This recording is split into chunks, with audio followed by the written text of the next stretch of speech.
美国商务部长雷蒙多27号启程访华，这是雷蒙多作为美商务部长首次访问中国，他也将成为今年6月以来第4位访华的拜登政府高官。美国舆论对他此访普遍给予积极期待。据美方此前公布的消息，雷蒙多此行包括北京和上海两地，期间将与中国政府高级官员和美国商业领袖举行会谈。美国商务部表示，雷蒙多的访问将以中美元首去年在印尼巴厘岛达成的共识为基础，以深化两国在一系列问题上的沟通。中国商务部新闻发言人束珏挺24号指出，中方届时将就关切的经贸问题向美方表明立场，同时期待与美方就化解经贸分歧、推进务实合作进行深入讨论。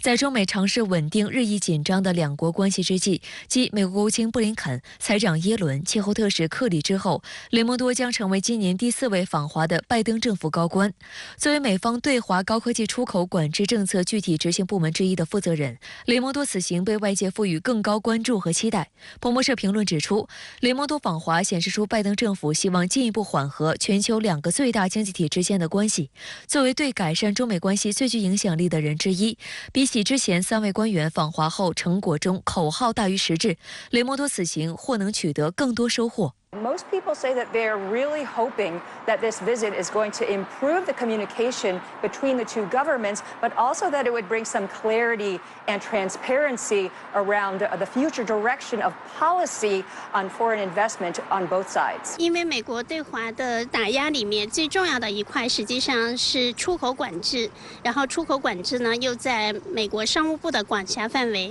所以这一次来，他实际上就重点想就出口管制跟中国达成一个双边的联合的这种管控机制，跟此前比如说像耶伦还有克里以及布林肯来谈的一些相对棘手又无法解决的问题来说，我觉得双方可能会有一些进展。据美方此前公布的消息，雷蒙多此次在华行程包括北京和上海两地，期间将与中国政府高级官员和美国商业领袖、美中贸委会有关代表举行会谈。据美媒透露，雷蒙多此行还可能寻求促进波音公司恢复向中国交付737 MAX 机型。还有消息指，雷蒙多在上海期间将前往迪士尼乐园。分析认为，相比今年访华的前3位美国高官都足不出北京，雷蒙多的访问显然更深更实。此前，雷蒙多曾于5月25号在华盛顿会见来美参加亚太经合组织贸易部长会议的中国商务部部长王文涛。媒体报道称，双方就中美经贸关系和共同关心的经贸问题进行了坦诚、专业、建设性的交流。双方同意建立沟通渠道，就具体经贸关切和合作事项保持和加强交流。尽管双边关系全面紧绷，中国仍然是美国最大的贸易伙伴之一。美中贸易全国委员会今年5月发布的数据显示，2022年美国对华商品出口总额同比增长1.2%，其中油菜籽和谷物、半导体及零部件、石油和天然气、药品4大类商品位列出口额前4位。报告还指出，对华出口贸易支撑了美国多个经济领域，也惠及美国各地民众的生计，如对华商品和服务贸易为美国创造了106万个工作岗位。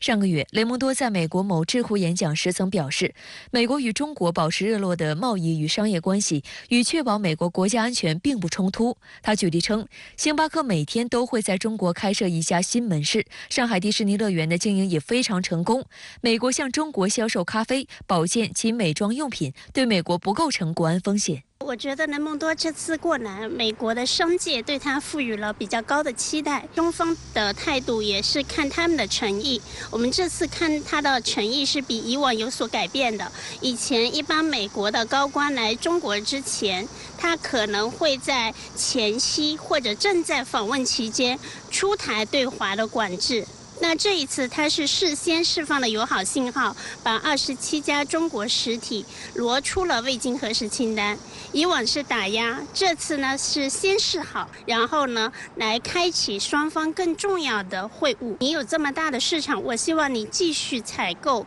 我的，比如说波音的产品，然后呢，在相关的议题上能继续对我开放你的市场。如果我们提出的诉求，希望美方对华的出口管制有所放松，或者说双方能够更理智的去管控在出口管制上的一些分歧，可能我们才会答应他的这个诉求。要不然的话，实际上双方还会陷于一个比较僵持的一个境地。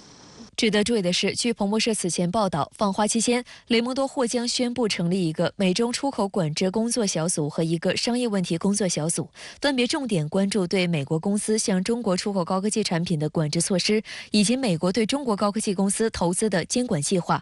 深圳卫视注意到，中美之间曾经在外交与军事方面都有类似的工作组对话机制，例如设立于2005年的中美国防部年度工作会晤机制，就是双方就两军关系政策问题交换意见的重要平台。但由于时任美众议院议长佩洛西去年8月窜访台湾地区，中方随后宣布取消了中美国防部年度工作会晤，而美方延续对中国新防长的所谓制裁，也令军方高层交流成为不可能的任务。今年7月和8月初，中国驻美国大使谢锋与外交部美大司司长杨涛分别在华盛顿会见美国助理国防部长拉特纳，显示中美两军机制性磋商停摆下，中方暂时通过外交渠道与美国防部进行沟通，也显示出美方对于和中方在军事层面建立沟通渠道，在外交层面加强沟通的迫切需求。而此次传出雷蒙多访华将讨论与中方共同设立的2个关于出口管制和商业问题的工作小组，这是美方促进对华沟通、缓和关系意愿的又一直接体现。